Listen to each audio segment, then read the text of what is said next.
Puji Tuhan, saya mempunyai kesempatan untuk membagikan kebenaran firman Tuhan di tempat ini. Saudara, seperti yang saya juga sampaikan kepada Pak Petrus, kali ini saya datang sebetulnya saya mau jalan-jalan. Jadi kami tidak tinggal di suburb, tapi kami tinggal di city. Bahwa mulai dari hari Selasa kemarin saya sedang berpacaran sama istri saya berdua. Jadi anak gak ikut.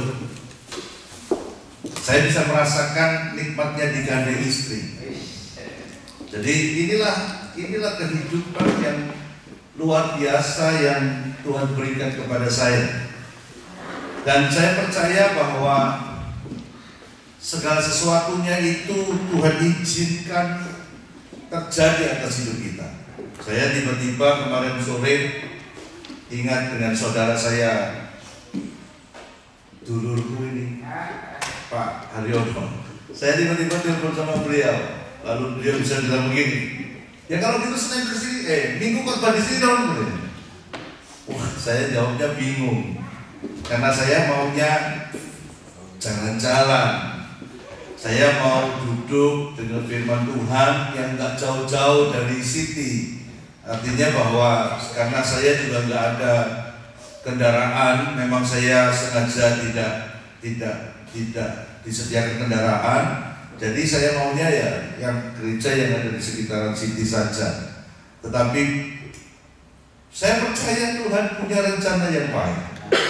Amin, saudara. Tuhan punya rencana yang ajaib di dalam kehidupan kita. Saya sangat percaya bahwa segala sesuatu itu diizinkan Tuhan terjadi, diizinkan Tuhan ada di dalam hidup kita, itu semuanya untuk kemuliaan Tuhan.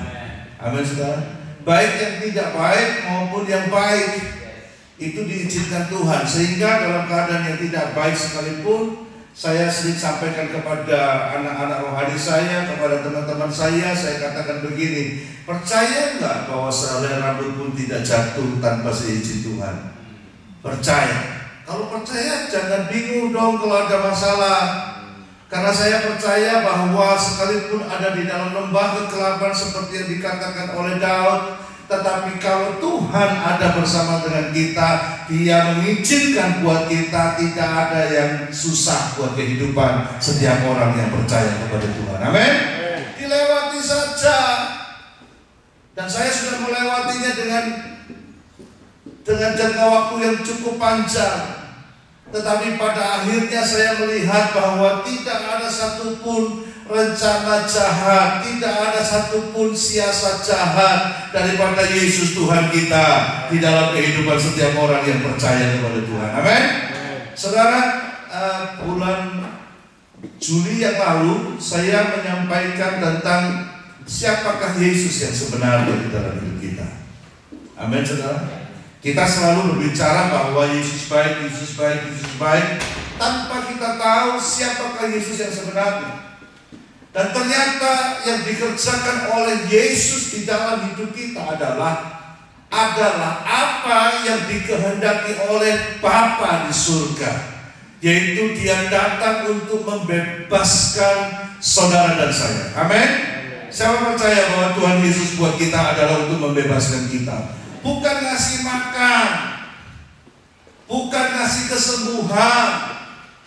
Kalau toh Yesus melakukannya pada kisah-kisah yang dikisahkan di dalam Alkitab, saudara, itu pun bukan karena kehendaknya, tetapi karena kehendak Bapanya di dalam kehidupannya. Amin, saudara.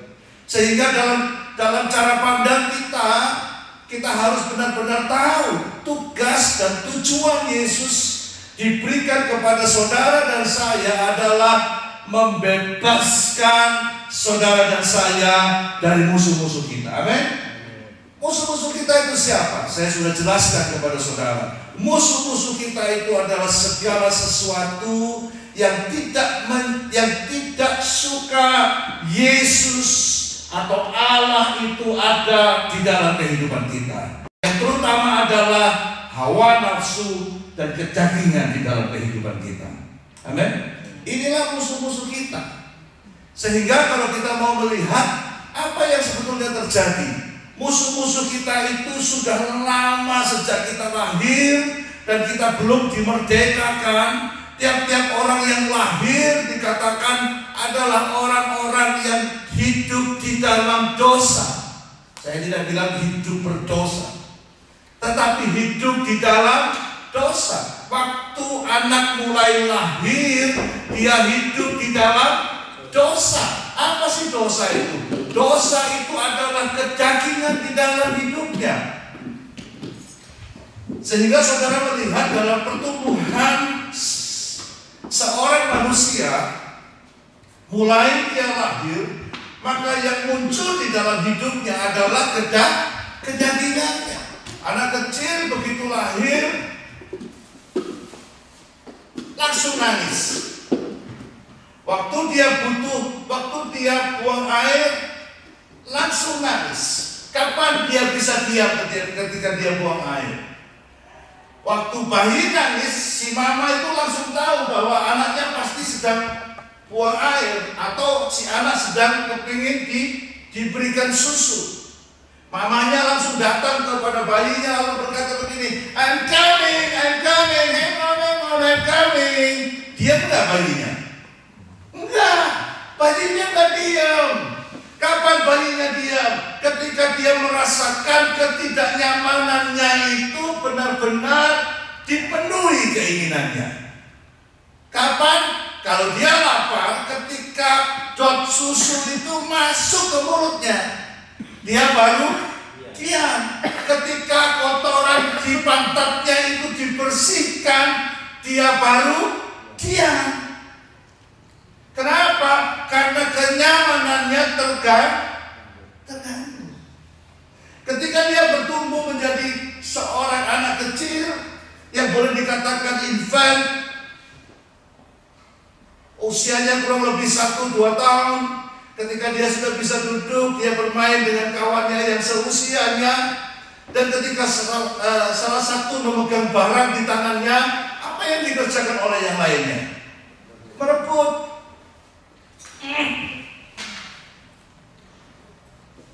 Lalu kalau sudah direbut, satunya gimana yang direbut? Nangis. Lalu berusaha apa yang nangis? Merebut balik. Nah, inilah juga kedagingan yang muncul di dalam kehidupan manusia. Dan itu bertumbuh. Terus bertumbuh. Pada saat dia mulai masuk ke sekolah, dalam usia-usia 5-6 tahun, orang tuanya terkejut. Kenapa? Karena salah satu perilaku anak yang usianya 5-6 tahun adalah membawa pulang barang orang ke rumah. Membawa pulang barang di sekolah ke rumah. Sehingga ada orang tua yang kemudian telepon sama saya, Pak, tolong doakan anak saya, Pak. Kenapa? Anak saya klepto, Pak. Saya datang ke rumahnya, kok ada anaknya klepto di mana? Saya datang ke rumahnya, anaknya usia berapa? Anak saya usia 6 tahun, Pak. Wah, anak saya usia 6 tahun juga suka bawa pulang barang orang ke rumah. Saudara, inilah yang namanya kedagingan. Inilah yang namanya dosa. Ketika dia mulai bertumbuh lagi, saudara-saudara lihat, dia kemudian punya teman, entah itu laki-laki atau perempuan. Kalau pergi ketika dia SD atau SMP, dia akan sering pergi bersama-sama dengan temannya. Tetapi dia sulit untuk melakukan sharing dengan teman-temannya. Kalau makan dia makan sendiri. Dia tidak pernah beliin orang lain. Pokoknya saya kenyang selesai. Ini adalah bagian daripada dosa. Amin. Itu sebabnya di dalam kitab Kejadian pasal 2 ayat yang ke-18. 2 ayat yang ke-18. Perhatikan. Ayo kita baca sama-sama. Pak Willy ya. Saya kalau khotbah suka jalan-jalan Pak. Ayo kita baca sama-sama. 1, 2, 3. Tuhan Allah berfirman, tidak baik kalau manusia itu seorang diri saja. Aku akan menjadikan penolong baginya yang sepadan dengan dia. Artinya begini, tidak baik manusia itu seorang diri saja. Kalau saudara baca kitab Kejadian ini, konteksnya lalu berkonotasi perempuan itu menjadi penolong. Tetapi dikatakan manusia itu tidak baik kalau seorang diri. Kenapa? Manusia kalau seorang diri, dia akan tetap tinggal di dalam kedagingannya. Amin saudara. Dia akan tetap tinggal di dalam keserakahannya. Dia akan tetap tinggal di dalam pembenaran dirinya sendiri. Sehingga akhirnya orang yang tidak punya orang lain di kanan kirinya, dia cenderung menjadi orang yang egois. Amin saudara. Gak punya teman. Sehingga di dalam kitab Yeremia, saya nggak usah dibuka, Yeremia pasal 17 ayat yang ke-5 dan ke-6 dikatakan, terkutuklah orang yang mengandalkan manusia. Artinya mengandalkan kemanusiaannya. Dia akan menjadi orang yang tidak pernah menikmati datangnya keadaan baik. Kenapa? Jadi orang egois. Amin saudara. Dan inilah sebetulnya yang namanya persoalan manusia. Saya garis bawahi sekarang, inilah yang namanya persoalan manusia. Sekalipun seringkali sebagai manusia kita merasakan bahwa persoalan gak punya uang itu persoalan manusia. Persoalan sakit kencing manis itu persoalan manusia. Persoalan gak punya pekerjaan itu persoalan manusia. Apa yang baru saja saya sebutkan tadi ini sebetulnya bukan main persoalan, bukan esensi persoalan manusia. Karena persoalan manusia yang sesungguhnya adalah persoalan yang ada di dalam cara hidupnya. Amin saudara. Gak punya uang itu cuma akibat. Kencing manis itu cuma akibat. Miskin itu cuma akibat. Belum menikah itu juga cuma akibat. Dia bukan esensi persoalan manusia. Persoalan yang sesungguhnya di dalam kehidupan manusia itu adalah cara hidupnya. Amin saudara. Sehingga saya rindu bahwa saudara yang ada di tempat ini pada pagi hari ini, saudara tidak terjebak kepada yang namanya berusaha mengatasi persoalan manusia. Yaitu berusaha kalau nggak punya uang cari uang, kalau nggak punya pekerjaan cari pekerjaan. Bukan itu persoalan yang sesungguhnya. Amin saudara. Dan persoalan manusia yang sesungguhnya ini tak bisa diselesaikan oleh siapapun di dalam hidupnya. Amin. Dia tidak bisa menyelesaikannya sendiri di dalam hidupnya. Itu sebabnya kita baca di dalam 1 Petrus 1 ayat yang ke-18. 1 Petrus 1 ayat yang ke-18. Saya rindu membawa saudara kepada lanjutan dari khotbah saya yang kemarin untuk masuk lebih dalam supaya saudara lebih konkret dan lebih spesifik apa yang saudara bisa tangkap. Karena saya rindu bahwa saudara tidak menangkap khotbah saya beberapa bulan yang lalu itu cuma ada di permukaan, lalu saudara interpretasikan sendiri segala sesuatu yang sudah saya sampaikan beberapa bulan yang lalu. Kita baca 1 Petrus 1 ayat yang ke-18. Ayo kita baca sama-sama. 1, 2, 3. Sebab kamu tahu bahwa kamu telah ditebus dari cara hidupmu yang sia-sia yang kamu warisi dari nenek moyangmu itu, bukan dengan barang yang fana, bukan pula dengan perak atau emas, melainkan dengan darah yang mahal, yaitu darah Kristus yang sama seperti darah anak domba yang tak bernoda dan tak bercacat. Itu sebabnya kita buka Galatia pasal yang kelima, ayat yang pertama.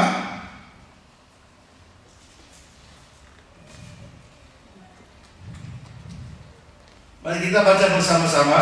1, 2, 3. Supaya kita sungguh-sungguh merdeka.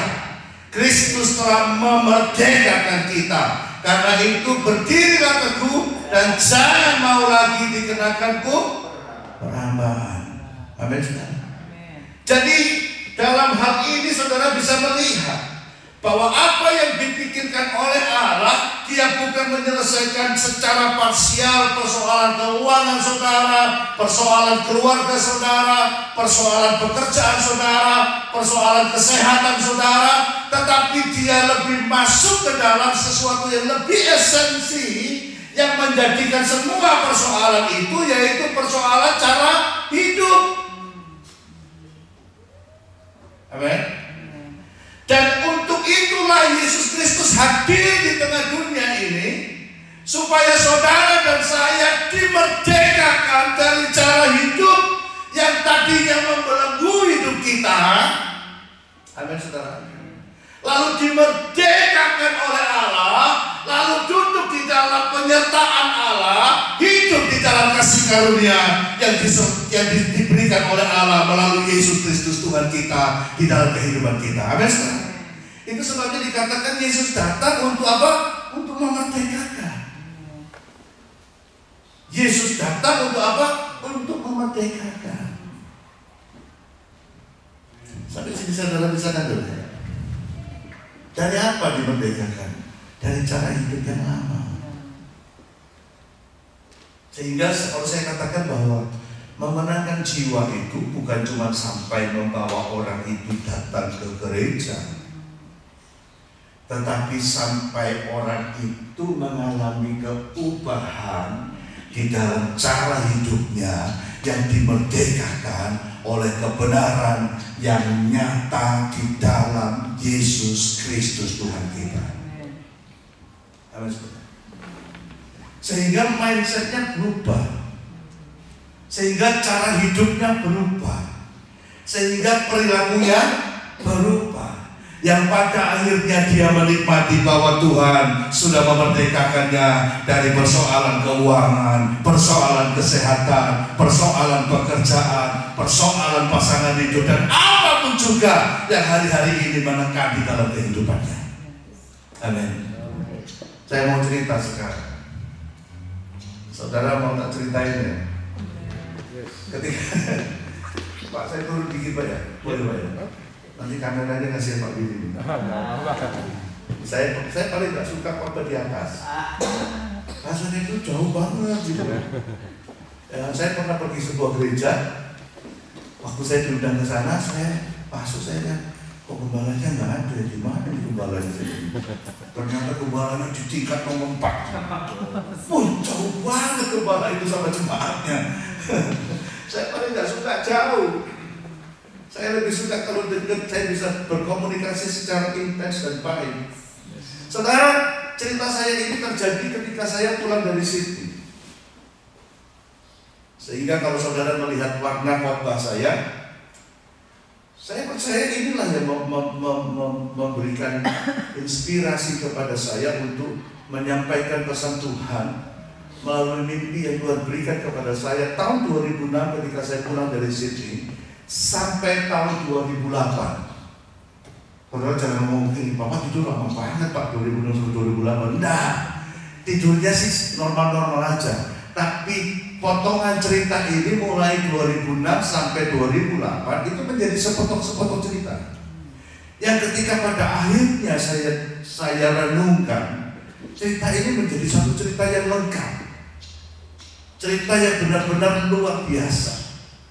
Ceritanya begini, pada suatu hari seekor Raja Wali, saudara tahu Raja Wali? Raja Wali itu the most intelligent birds in the world. Dia punya intelijensia tinggi, dia punya ketajaman mata yang luar biasa, dia punya sayap yang begitu kuat, dia punya cakar yang begitu dahsyat. Dia keluar dari sarangnya di puncak gunung. Waktu dia keluar, dia terbang ke arah di mana area itu ada ada empang.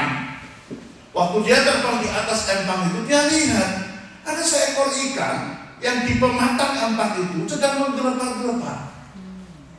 Pada saat dia melihat ikan yang menggelepar-gelepar itu, dia kemudian berpikir begini, jangan-jangan itu cuma jebakan buat saya.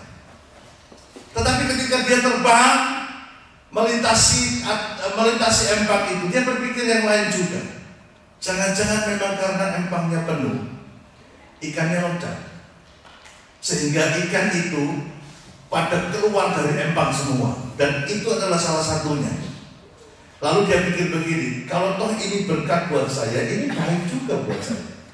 Tetapi dia kembali kemudian kepada pikiran yang pertama, jangan-jangan ini umpan, sehingga dia tidak menghiraukan dan dia kemudian pergi ke tempat yang lain. Keesokan harinya dia keluar dari sarangnya lagi, dan dia terbang di tempat yang sama. Dia lihat ada ikan lagi di pematang empangnya yang sedang menggelepar-gelepar. Dia pikir begini, yang pertama sudah dicoret, ini pasti karena empangnya penuh nih. Makanya ikan yang kemarin gak mungkin masih hidup sekarang, tetapi ikan yang baru ini loncat kembali ke atas pematang. Ini pasti berkat buat saya. Dia kemudian berusaha turun, dan ketika dia sampai turun, pikirannya pertama muncul kembali di dalam pikirannya dia. Wah, jangan-jangan ini jebakan juga ini. Lalu dia tinggalkan empang itu. Hari yang ketiga, ketika dia keluar dan lewat di tempat yang sama, dia lihat tuh kok ada lagi ikannya. Gak mungkin deh kalau umpan. Tapi aku percaya ini kolamnya pasti karena penuh, dia loncat. Dan ini berkat buat saya juga. Langsung dia turun ke bawah. Saudara bisa bayangin Raja Wali kalau turun, langsung cakarnya langsung dia buka, dia mau ambil. Waktu dia ambil, ada net turun, ada jaring turun. Dia langsung kaget. Waduh, kena saya, ketangkap saya. Dia lalu toleh kanan kiri. Kira-kira siapa yang menangkap saya ya? Tiba-tiba kemudian ada seorang petani yang kemudian sambil tertawa, dia katakan begini, lu kena lu ya, yang suka nyolong ya, yang suka nyuri ikan gua ya, kena lu sekarang ya. Si petani datang dengan begitu bahagianya, lalu dia buka netnya, dia pegang itu Raja Wali, lalu dia bawa pulang ke rumah.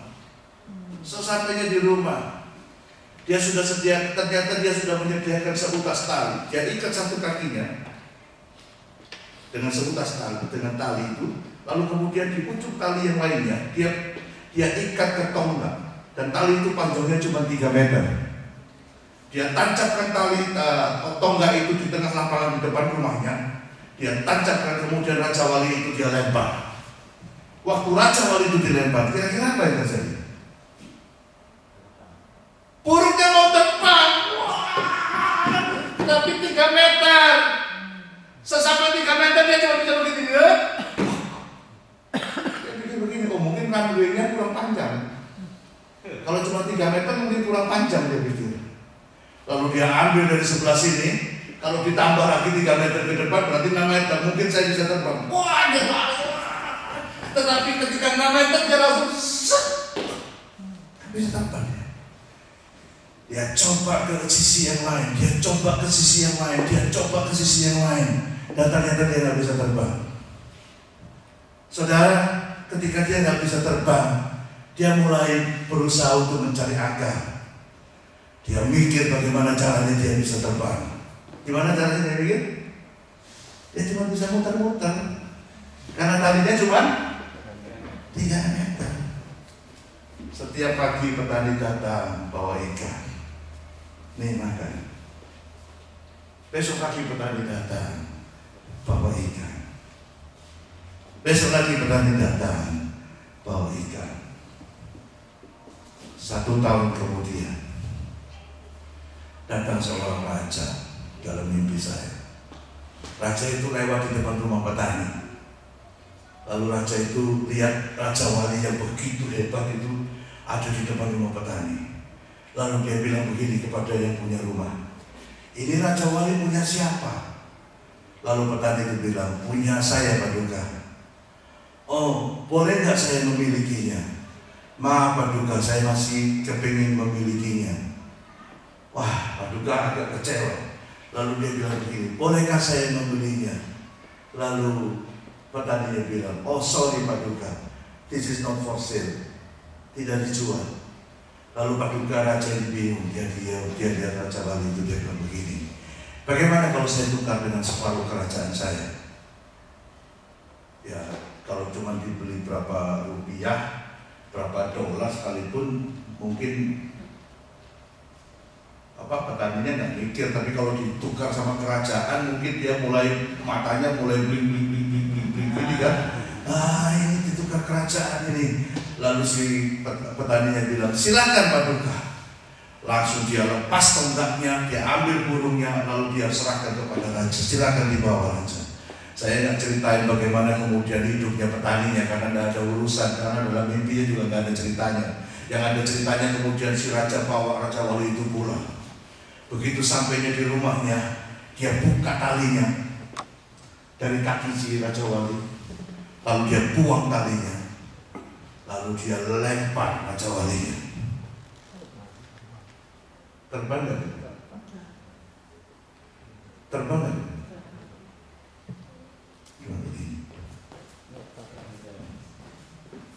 Raja walinya sudah jadi ayam,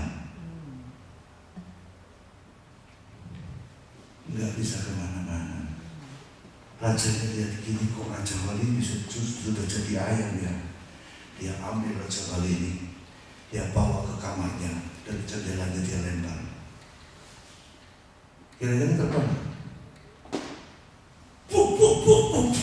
Raja wali dia jatuh. Dia tidak bisa terbang. Lalu raja bilang kepada pelayannya, "Ambil raja walinya, bawa sini." Dibawa lagi, dilempar lagi. Tidak bisa terbang. Waduh, raja wali itu dibawa gitu ke kamar setiap hari. Bulan yang ke-6, waktu dia lempar, si raja wali mulai begini. Tapi terbangnya cuma setengah meter di atas tanah. Raja pikir begini, wah ini mesti dibawa ke loteng ini. Dia bawa lagi ke loteng. Dia lempar dari loteng. Wah, raja walinya kaget, dia buka sayapnya, tetapi terbangnya cuma begini, turun ke bawah. Tapi nggak jatuh lagi sudah. Turun ke bawah. Tiap hari dicoba oleh raja itu untuk melemparnya, tetapi dia nggak bisa terbang tinggi. Raja mulai ingat, raja wali rumahnya bukan di loteng. Raja wali rumahnya ada di bukit. Dia bawa raja wali ke bukit. Dia lempar. Raja wali turun, tapi dia masih bisa terbang, sekalipun tidak terlalu pendek kayak dia ada di loteng. Saudara, ketika dia lagi 1 hari, 2 hari, 3 hari, 6 bulan kemudian, raja itu melihat begitu raja wali itu dilempar, dia terbang tinggi. Dan raja itu dalam mimpi saya lihat dia bertepuk tangan, dan dia katakan, "Finally she can fly." Memerdekakan kita bukan dengan emas dan perak, dan bukan juga dengan kekuatan raja wali. Karena persoalan yang sesungguhnya itu bukan persoalan uang, persoalan kesehatan, tetapi persoalan mindset. Ada sudah? Persoalan Israel sebetulnya bukan persoalan keluar dari Mesir, tapi persoalan Mesir harus keluar dari Israel. Persoalan yang mengikat hidup kita ini membuat kita nggak mampu terbang kayak raja wali. Sekalipun kita suka mengamini, Tetapi ketika kita punya persoalan di dalam hidup kita, kita sedang ada di dalam persoalan yang ada di dalam hidup kita, baik difitnah orang, digosipin orang, diomongin orang, ditipu orang, kita seringkali berusaha berdoa kepada Tuhan, biarlah Kau singkirkan semuanya ini dari hidupku, tanpa kita mau tahu apa yang sedang Tuhan kerjakan di dalam kehidupan saudara dan saya. Amin. Karena kalau nggak ada Yudas, Yesus nggak bisa naik ke salib. Persoalan kita itu bukan didatangkan tanpa tujuan Tuhan. Roma 8 ayat 28 katakan bukan Allah turut bekerja, tetapi di dalam cetakan yang sebenarnya dikatakan all together. Segala sesuatu yang baik dan yang buruk bekerja bersama-sama untuk mendatangkan kebaikan bagi setiap orang yang mengasihi Dia di dalam hidupnya. Amin. Buat orang yang mengasihi Dia.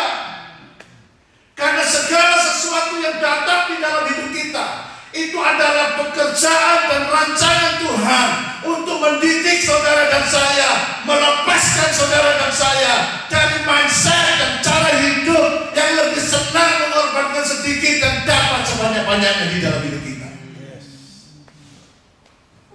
Amin, saudara.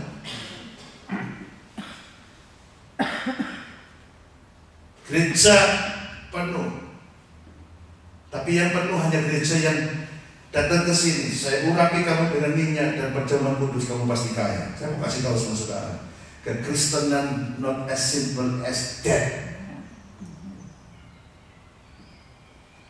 Orang nggak bisa diurapi minyak, mindsetnya berubah. Orang nggak bisa makan perjamuan kudus saja mindsetnya berubah. Tetapi orang itu harus menerima Yesus sebagai kasih karunia di dalam hidupnya melalui kebenaran firman Allah yang turun di dalam kehidupannya. Amin. Coba lihat Roma pasal 1 ayat 16 dan 17.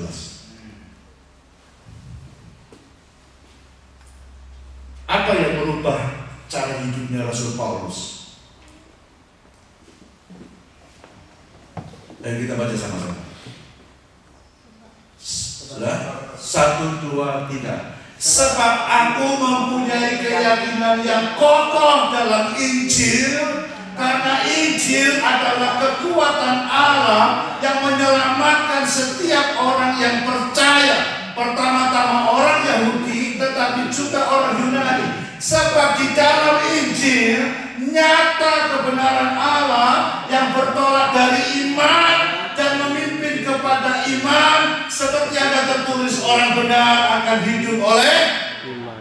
Hanya di dalam Injil saja dikatakan ada kebenaran yang nyata yang bertolak dari iman. Imannya siapa? Imannya Yesus Kristus, dan memimpin kepada imannya kita. Amin. Amin. Imannya Yesus Kristus itu iman yang mana? Imannya Yesus Kristus adalah bahwa Dia adalah orang, Dia adalah anak Allah yang diutus untuk mengerjakan kehendak Bapa di muka bumi. Amin. Itu imannya. Imannya seperti apa? Kalau ada orang lawan dia, dia mundur. Lebih baik dia pergi ke tempat yang lain. Kenapa kok Ishak imannya juga diperhitungkan? Karena Ishak melakukan apa yang ada di dalam pikirannya Bapa di surga, sekalipun kebenaran pada saat itu belum muncul di dalam hidup kita. Amin. Dia pergi, dia tidak berantem. Saya mau tanya sama saudara, orang sekalipun benar, ketika untuk membenarkan dirinya dia melakukan klarifikasi. Saya tanya, dia yang menang apa dia yang kalah? Biasanya dia yang menang apa dia yang kalah? Kalau klarifikasi, ya kalah. Itu sebabnya Yesus tidak pernah klarifikasi, kan? Amin, saudara. Yesus tidak pernah klarifikasi. Apa yang membuat kita selalu kepingin membuat klarifikasi? Yang selalu membuat kita ingin klarifikasi adalah keinginan daging kita yang tidak ingin dipersalahkan. Padahal kalau saudara hidup di dalam daging saudara sedang dikelupas. Dan kebenaran itu yang muncul di dalam kehidupan setiap orang yang percaya kepada Tuhan. Amin. Sehingga buat Yesus tidak perlu dia melakukan klarifikasi. Waktu dia melakukan mujizat, nggak ada satu orang pun yang berkata dia memang anak Allah. Coba cek Alkitab saudara. Waktu dia membangkitkan orang mati, nggak ada satu orang pun bilang dia adalah anak Allah. Bahkan orang Farisi dan ahli-ahli Taurat berkata, dengan kuasa manakah dia membuat semua mujizat itu? Tetapi ketika dia ada di kayu salib, orang yang menyalibkan dia yang berkata, dia memang anak Allah. Amin. Karena ketika dagingnya diserahkan, dagingnya dikelupas, dagingnya diberikan, maka yang muncul dari kehidupannya adalah kebenaran yang ditanam di dalam kehidupannya seumur hidupnya. Amin. Ini kebenarannya. Itu sebabnya yang Tuhan mau kerjakan di dalam hidup kita adalah apa yang dia mau memerdekakan kita dari daging untuk supaya saudara dan saya mampu melakukan kehendak Bapa di dalam kehidupan setiap orang yang percaya kepada Tuhan. Amin. Dikerjakan. Firman itu harus jadi kehidupan kita. Tetapi tanpa Yesus Kristus bersekutu di dalam hidup kita, kita nggak mungkin mampu untuk mengerjakannya itu. Kenapa? Karena keinginan daging kita akan terus berjuang melawan akal budi kita. Coba lihat ayatnya di dalam kitab Roma pasal yang ke-7.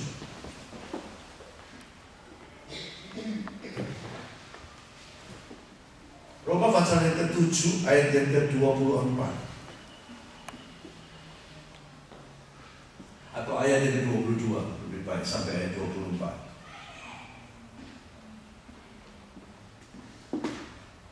Ayo kita baca sama-sama. 1, 2, 3. Sebab di dalam batinku aku suka akan hukum Allah, tetapi di dalam anggota-anggota tubuhku aku melihat hukum lain yang berjuang melawan akal budiku dan membuat aku menjadi tawanan hukum dosa yang ada di dalam anggota-anggota tubuhku. Aku manusia celaka. Siapa yang akan melepaskan aku dari tubuh maut ini? Tapi ayat 25, perhatikan. Ayat 25. 1, 2, 3. Syukur kepada Allah oleh Kristus Tuhan. Amin. Ada hukum dan ada hukum lain yang berjuang melawan akal budi kita. Kalau kita mau berjalan mengampuni orang lain atau minta maaf, selalu hukum lain itu akan berkata melawan akal budi kita dan berkata begini, nanti gua kalau minta maaf, dia nanti kakinya lunjak ke kepala gua. Dikasih hati, ambil ampela. Ya, saya mau beritahu sama saudara, itu hukum lain yang berperang melawan akal budi untuk menguasai akal budi. Itu berasal dari mana? Itu berasal dari manusia lahiriah kita. Amin. Itu berasal dari manusia lahiriah kita. Nature-nya manusia itu dia punya yang namanya sinful nature. Dia selalu berjuang kepada akal budi kita untuk menguasainya. Itu sebabnya diterjemahkan di dalam Yeremia pasal yang ke-17 ayat yang ke-9.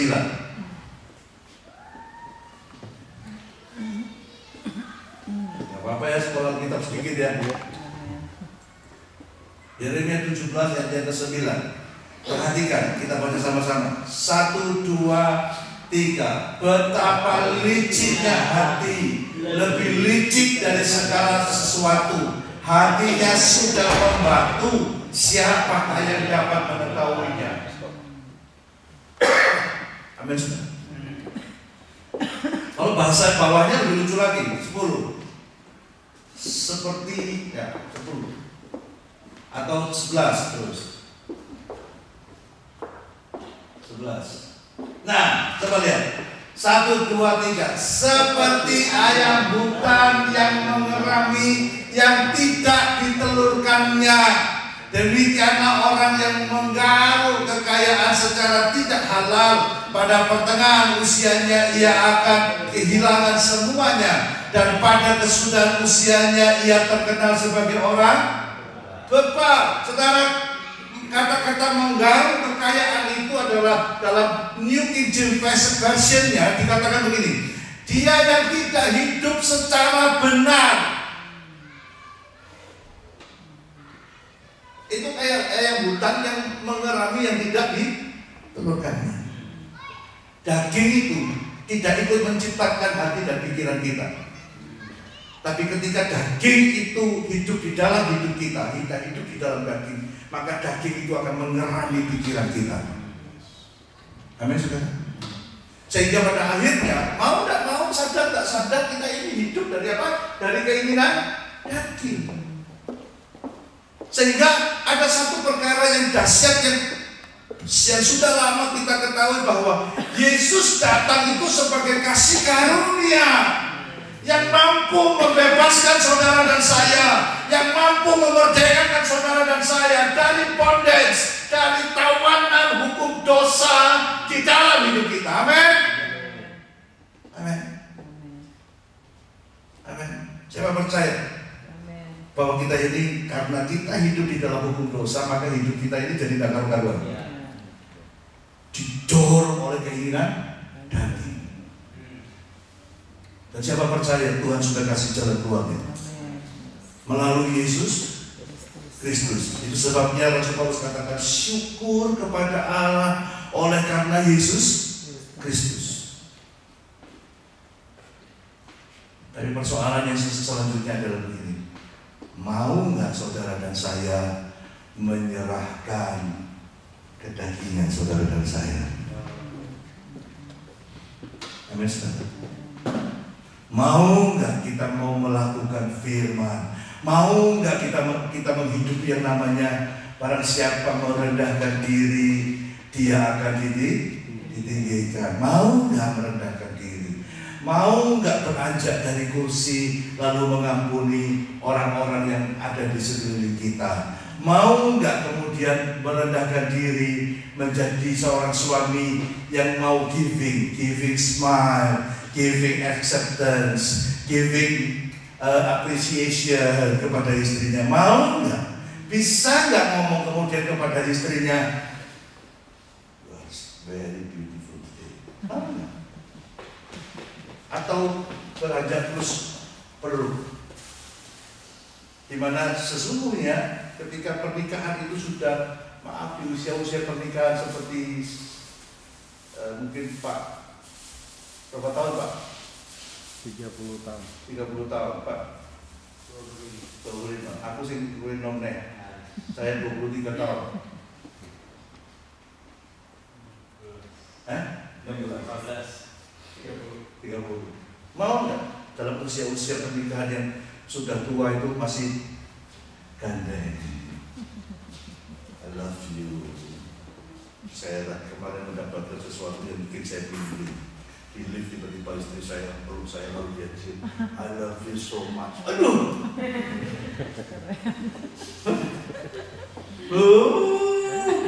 Itu lebih mahal dari gajian paling mahal yang diberikan istri saya itu. Ada sudah? Mau? Nanti istri saya melunjak. Nanti tabungannya malah dihabisi kalau dia sayang sama saya. Saudara, ini persoalan yang sesungguhnya sebenarnya. Karena sebetulnya kalau saya boleh katakan, pernikahan itu cuma merupakan wadah yang dibuat Tuhan untuk membangun kualitas hidup. Kita kembali, kualitas hidupnya tidak diperhatikan, yang diperjuangkan wadahnya. Pokoknya jangan sampai cerai, tapi cara hidupnya nggak pernah dirubah. Karena mempertahankan pernikahannya tanpa merubah cara hidupnya, saya tanya, bisa tambah cerai atau tambah baik? Tambah cerai. Tapi kalau dia tahu bahwa rumah tangga itu, pernikahan itu merupakan wadah yang diberikan Tuhan untuk supaya kualitas hidup kita jadi makin baik, saya percaya kalau kualitas hidup itu menjadi tujuan kita, pernikahan pasti nggak rusak. Siapa setuju dengan saya? Amin. Pasti nggak rusak. Pasti nggak rusak. Kemarin saya menghadiri pernikahan anak hadi saya. Saya menikah kemarin. Saya beri nasihat kepada dia. Gak usah nasihat yang jauh-jauh. Bangun relationship like God develop a relationship in your life. Dia tidak pernah take.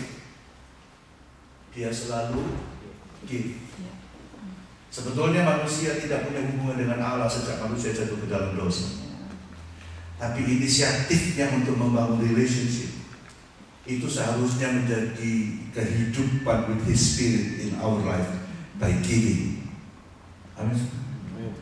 Dia berikan anaknya supaya punya hubungan dengan manusia. Amin. Sehingga dalam kehidupan kita, kalau kita tahu apa yang jadi masalah adalah keengganan dan ketidakmampuan untuk bisa membangun relationship by giving. Why?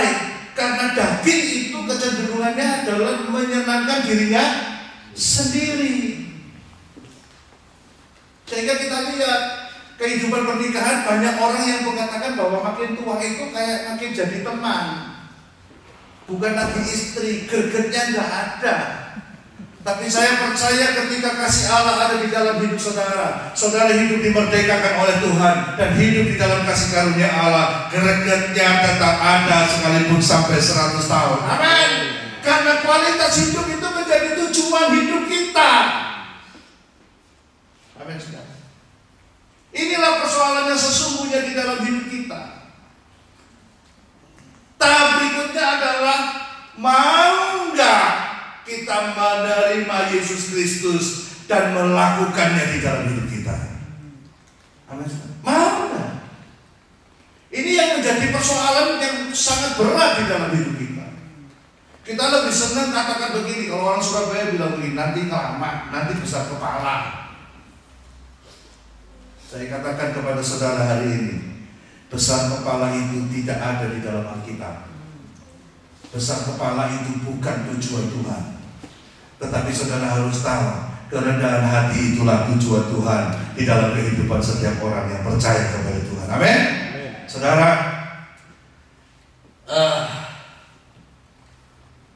harus saya saksikan. Beberapa tahun yang lalu, beberapa bulan yang lalu, sekitar bulan Juni, sebelum saya pergi ke sini, tapi tahun lalu, bukannya tahun ini, saya telepon sama teman saya yang anaknya sekolah di Melbourne. Saya bilang begini, nama teman saya ini Rick, kapan berangkat? Oh, tanggal segini Roy. Waduh, pulangnya kapan? Pulangnya tanggal segini. Lo kan selipan, kamu pulang aku berangkat. Wah, kita nggak bisa ketemu. Ya nggak apa-apa lah, ketemu di Malang aja Roy. Karena teman saya itu rumahnya di Malang. Oh ya oke. Tapi kalau kamu ke Melbourne, kamu datang ke restorannya si Om ini. Nggak usah sebut namanya ya. Ke restorannya si Om ini. Lalu bilang sama dia, my regards. Maka di sana saya selalu kasih tahu teman-teman saya punya customer di Melbourne pun yang orang Vietnam, saya katakan kepada dia, "Wah, you must go to this restaurant." Good. Saya selalu merekomendasikan teman-teman saya. Dan saya percaya ini juga blessing. Amin, saudara.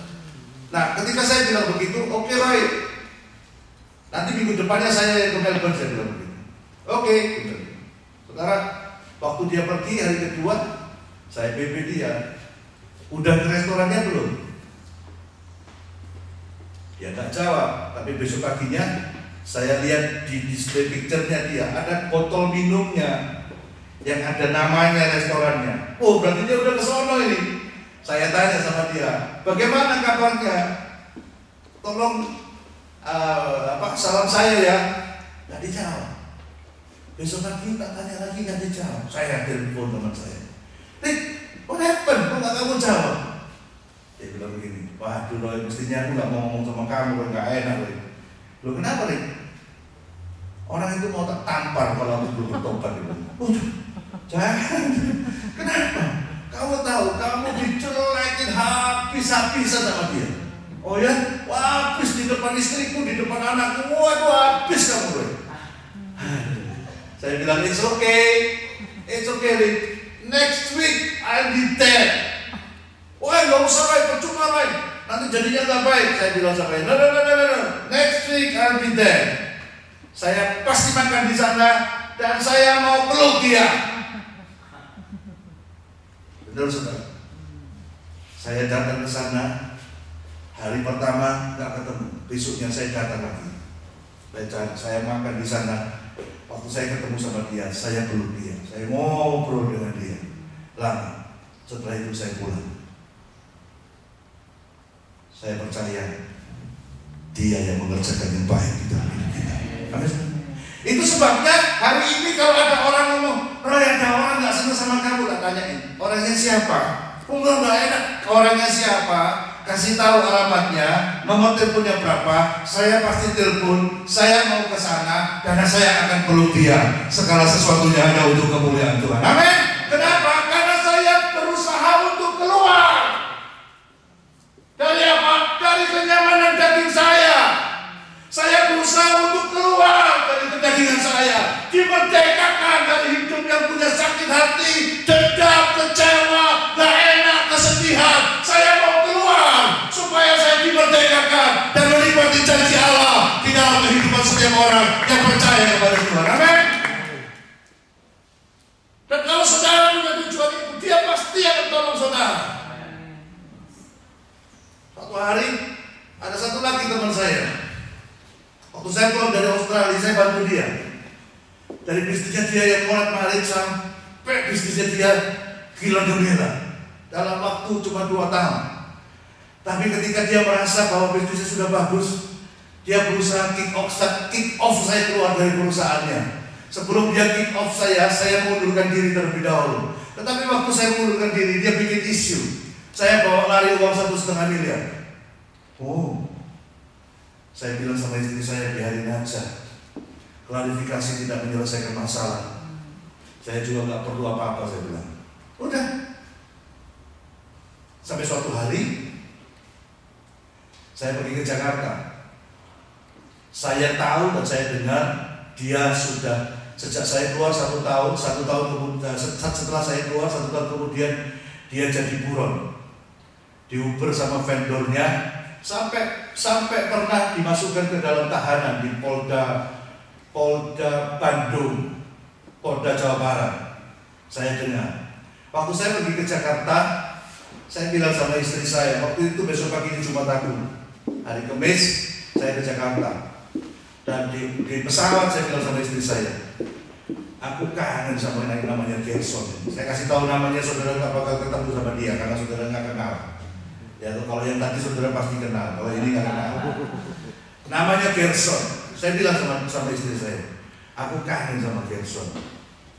Karena orangnya sama-sama gemuknya sama saya, jauh lebih besar dari saya, beratnya 140 kilo. Ya dong, saya sering kalau waktu saya masih membimbing dia dan bekerja sama bersama dia, saya sering makan siang sama-sama. Dan dia memang suka makan, jadi saya kangen sama dia. Saya bilang sama istri saya, aku kangen sama Gerson. Istri saya bilang sama saya, berdoa, pasti Tuhan tolong. Saya berdoa, Tuhan, saya kepingin ketemu dia. Saya menginap di sebuah hotel, di Grand Tropic hotelnya, di Jakarta Barat. Waktu ibadah Jumat Agung, saya tanya kepada hotel, di sini ada ibadah nggak? Oh ada Pak, ini gereja kemuliaan Sion Pak. Di bawah situ Pak, Bapak ibadah di situ aja. Oh ya, saya ke sana. Saudara mungkin tahu istrinya itu Elizabeth Subrata yang bicara tentang kesehatan kalau khotbah. Saya datang ke sana ketemu Pak Bunadi Subrata. Jadi dia khotbah selesai dan besoknya hari Minggu saya mau ke gereja lagi. Saya bilang sama istri saya, udah nggak usah jauh-jauh lah, ke gereja lagi itu aja, yang kemarin itu aja. Supaya kita nggak kemana-mana, karena Jakarta kalau kemana-mana macetnya itu bikin kepala pusing. Nggak usah kemana-mana, kita ke gereja ini aja gampang. Karena tinggal dari atas naik lift turun ke bawah. Terus istri saya bilang, ya oke. Saudara, setelah sarapan, ya, saya pergi dengan banyak orang, keluarga saya ikut semua. Jadi kalau sarapan bawa anak kecil kan nggak selesai kan? Akhirnya saya mau ke gereja, sudah khotbah. Waduh, nggak jadi. Saya bilang sama istri saya, wah kita cari tempat lain aja. Dia sudah khotbah kan nggak enak masuknya. Lagi pula masuk ke gerejanya itu pintunya dari tempat di mana pendetanya khotbah. Oh, jadinya lucu kalau saya masuk dari situ. Nah, sudah, kita cari tempat lain aja. Akhirnya siapa namanya? Saya tanya kepada resepsionis. Selain di sini yang dekat sekitar sini di mana ada gereja lagi? Loh, di belakang ada gereja lagi Pak, di salah satu ruangan kami. Oh ya, gereja apa? Gereja GPI Rock Pak. Oh, oke, saya kesana aja. Jam berapa? 10.30. Wah, masih ada waktu kan? Saya langsung ke belakang. Saya ke belakang, gak ada orang, cuma ada satu orang yang tukang salaman. Kayak kalau bilang tukang salaman, yang bagian salaman. Shalom Pak. Saya lihat itu, oh gak ada orang ya Pak ya? Ya Pak, belum datang Pak. Oke, saya duduk di situ sama istri saya. Adik-adik saya di belakang saya. Saya lagi begitu masuk, orang-orang mulai datang, pengerjanya mulai datang, siap-siap. Tiba-tiba waktu kita praise and worship baru 15 menit, tiba-tiba ada perempuan nepuk saya sini. Kok? Saya tarik. Istrinya Gerson. Kaget ya? Hah? Aku berdoa kemarin, istrinya ada di sini, berarti bapaknya ada di situ. Saudara, selesai kebaktian, saya langsung jumpai dia. Saya meluknya agak susah karena perutnya dia sama-sama dengan saya. Ya, tapi at least saya rangkul dia. Saya bilang sama dia, kamu nanti siang mau kemana? Enggak kemana-mana, biasanya makan siang sama teman-teman. Hari ini kamu makan siang sama saya. Saya ajak anaknya, istrinya makan siang bersama-sama. Dan hari itu hubungan saya dipulihkan oleh Tuhan dengan luar biasa. Amin. Kalau saudara mau melakukan firman Tuhan, jangan takut dan bisa melakukan. Karena kekuatannya datang dari Dia, kesempatannya datang dari Dia, segala sesuatunya, tetapi untuk kemuliaan Tuhan di dalam nama Tuhan Yesus Kristus. Amin. Berusaha keluar, berikan hidupmu untuk melakukan firman, untuk hidup di dalam iman yang ada di dalam Yesus Kristus dan memimpin kepada iman kita yang bertumbuh di dalam Yesus Kristus. Amin. Bergerak, nggak apa-apa. Orang menganggap, saya ceritakan saja, orang menganggap saya sedang berseteru dengan gereja Betania di sini, yang namanya Pastor Hana. Saya nggak pernah berseteru. Saudara, sampai kemarin ketika saya duduk di meja sini, Pastor Hananya lagi nggak ada, saya duduk di sini. Lalu kemudian Pastor Hananya balik, saya pergi ke sana. Orang bilang begini, loh Pastor Hananya datang, Pak Roy pergi. Pak Roy datang, Pastor Hananya pergi. Saya bilang, kamu maunya apa? Ya maunya nggak ada apa-apa Pak. Oke, sekarang saya datang ke Pastor Hananya. Ayo Han, kita foto sama-sama. Dia foto sama-sama, saudara lihat di Facebook saya, ada fotonya saya sama Hanan berdua, karena memang nggak ada apa-apa, karena firman Allah harus terjadi atas kehidupan setiap orang yang percaya kepada Tuhan. Amin. Kenapa saya mau melakukan? Karena saya harus merdeka. Siapa setuju dengan saya? Yang membuat persoalan kita adalah kita nggak merdeka. Yang membuat kehidupan kita menjadi kehidupan yang mengenaskan karena kita tidak merdeka. Sedangkan Yesus datang di dalam hidup saudara dan saya. Saudara harus menyerahkan hidup saudara kepada firman dan melakukan firman di dalam hidup saudara supaya saudara saya dimerdekakan. Yang pada akhirnya kehidupan keuangan saudara luar biasa, kesehatan saudara luar biasa, rumah tangga saudara luar biasa.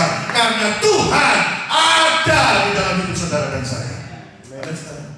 Itu sebabnya hari-hari ini saya rindu bahwa benar-benar Yesus Kristus itu saudara alami di dalam hidup saudara. Dan kalau Yesus Kristus itu saudara alami di dalam hidup saudara, saya percaya hidup saudara akan adalah hidup seperti yang direncanakan Tuhan, yaitu damai sejahtera dan bukannya rancangan kecelakaan, tetapi hari depan yang penuh dengan harapan di dalam kehidupan setiap orang yang percaya kepada Tuhan. Amin.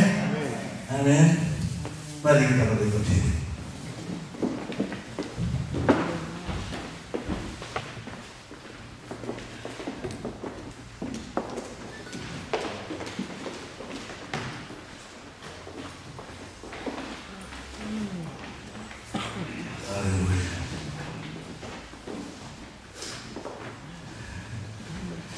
dari sisi Tuhan saya.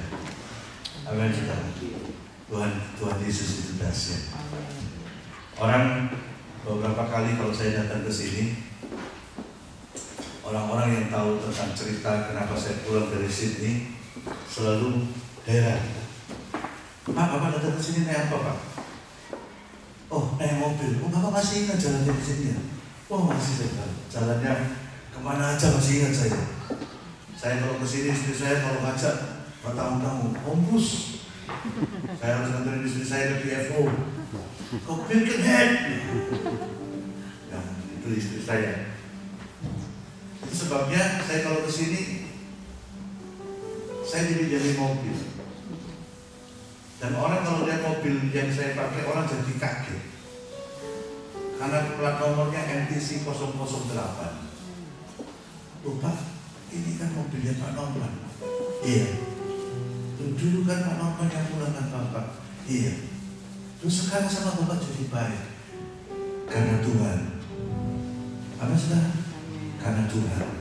Orang jadi kaget, jadi kesaksian. Siapa yang dimuliakan? Tuhan.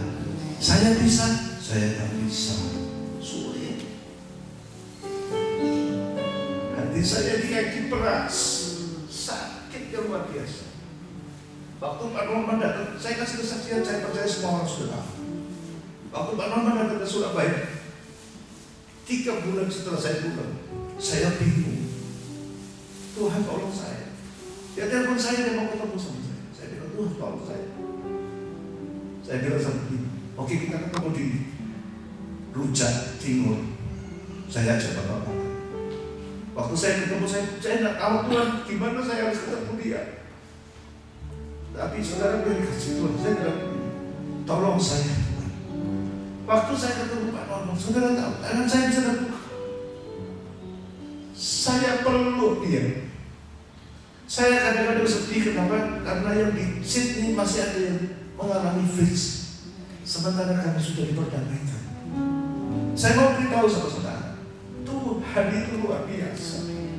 Kalau hari ini saya bisa menikmati berkah, orang bingung, Pak, ke Sydney kayak ke Bogor aja Pak, naik dulu. Buat Tuhan bukan persoalan yang sulit untuk memberkati kita. Asal hati saudara dan saya dimerdekakan Tuhan. Asal hati saudara dimerdekakan Tuhan untuk memperbaiki rumah tangga saudara supaya anggur itu menjadi baik kembali. Bukan persoalan yang sulit. Kenapa? Karena Dia Tuhan. Amin saudara. Membutuhkan kerelaan kita, membutuhkan penyerahan kita, menyerahkan hati kita Tuhan ini. Aku mau dibentuk menjadi pelayan. Tolong aku Tuhan. Saya percaya ekonomi saudara pasti dipulihkan Tuhan. Kesehatan saudara pasti sempurna. Rumah tangga saudara pasti dahsyat. Saudara, saya sudah alami. Sehingga kemana saja saya pergi sekarang, kalau ada orang bilang sama saya, Pak, ada orang yang gak suka, saya bilang begini, di mana orangnya? Siapa dia? Jangan disembunyikan. Saya harus ketemu dia dan saya harus bereskan. Karena ketika saya menikmati lagi kedagingan saya tidak dimerdekakan lagi. Firman Tuhan katakan, maukah engkau kembali hidup diikat oleh dosa? Saya katakan dengan tegas, no! He's been sacrificed for me. Dia sudah korbankan dirinya buat saya. Saya tidak mau. Pagi hari ini, kalau ada di kehidupan rumah tangga yang mulai seperti teman, saya mau beritahu saudara, serahkan dirimu untuk mampu berkata, you are handsome, you are the most favorable man for me, favorable woman for me. Saya percaya rumah tangga saudara pasti baik, pasti dahsyat. Tutup aja saudara, lihat, jangan lihat kanan kiri. Saudara ya. Ubah hatiku, saudara sekiranya seputih salju. ubah hatiku seperti dirimu. Ubah hatiku Tuhan, ubah hatiku.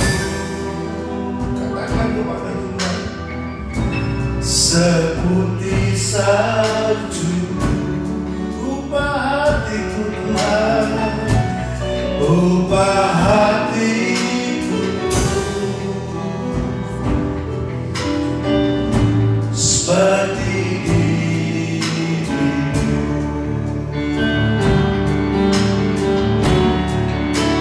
Engkau penjunan bukan alihkan.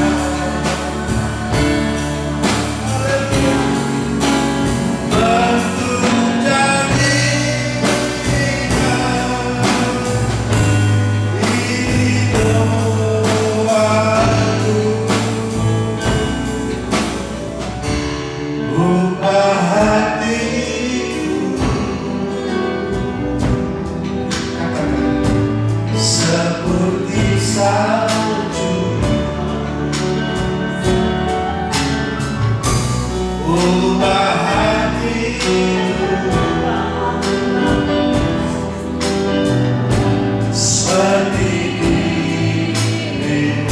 Ubah hatiku, sekali lagi katakan, ubah hatiku. Haleluya, seperti salju. Ubah hatiku seperti dirimu. Engkau penjunan, engkau penjunan bukan lihat. Ubah jadikan, ubah jadikan, ubah jadikan ini doaku. Ubah hatiku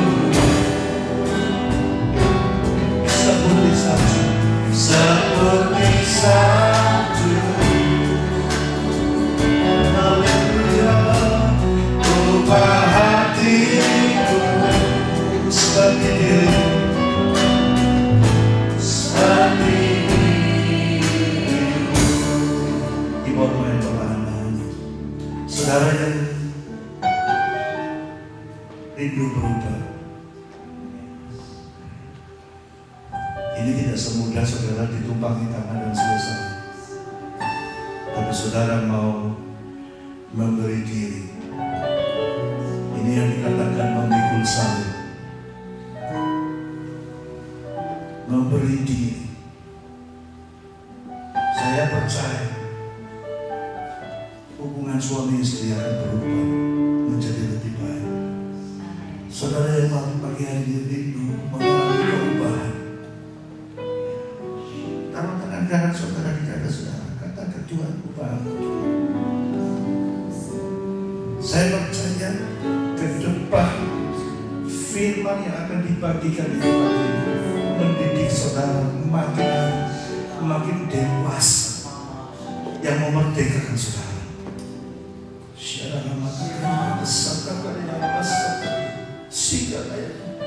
Tidak menjadi orang yang kekanak-kanakan, yang selalu minta dilindungi, yang selalu minta disuapin, yang selalu minta disediakan.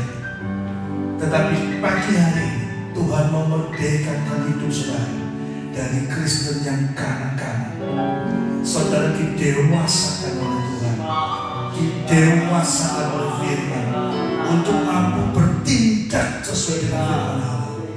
Saya percaya hubungan anak dengan orang tua pagi hari, anak-anak yang membenci orang tuanya, yang menaruh sakit hati kepada orang tuanya, pagi hari dipulihkan dengan Tuhan Yesus. dengan memberi diri. Aku hari ini akan telepon papa mama dan katakan, Papa, aku minta maaf. Aku sayang Papa. Aku sayang Papa.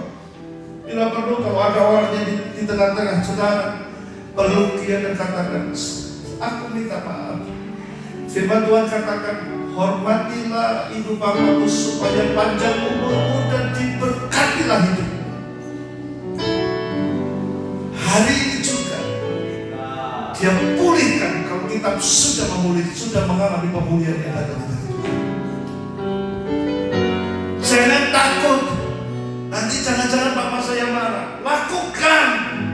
Jangan berpikir apa yang ada di dalam pikiran kita, tapi lakukan apa yang tertulis di dalam firman Tuhan. Lakukan. Jangan pernah ragu. Jangan pernah ragu. Kalau ada suami atau istri yang sudah lama nggak berbicara secara harmonis karena masing-masing merasa dikecewakan, saya mau beritahu saudara, hari ini lakukan. Peluk suamimu dan katakan, aku keliru, aku minta maaf, aku mohon diampuni. Katakan. Jangan ragu-ragu dengan berkata, nanti istriku besar kepala. Nada itu. Tapi percayalah bahwa firman Tuhan itu ya dan amin. Ya dan amin. Suami harus menghormati istrinya supaya doanya tidak terhalang, supaya doanya dijawab Tuhan.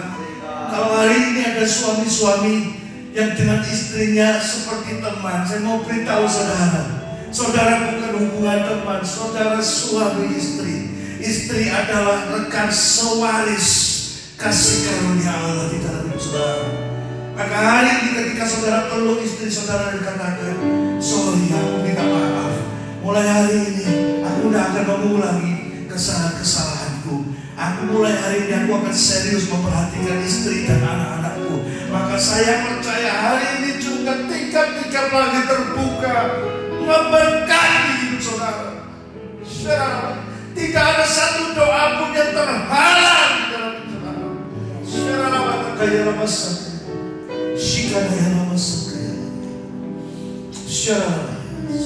Saudara yang rindu didoakan, angkat tangan saudara. Saya akan berdoa buat saudara. Siapapun saudara,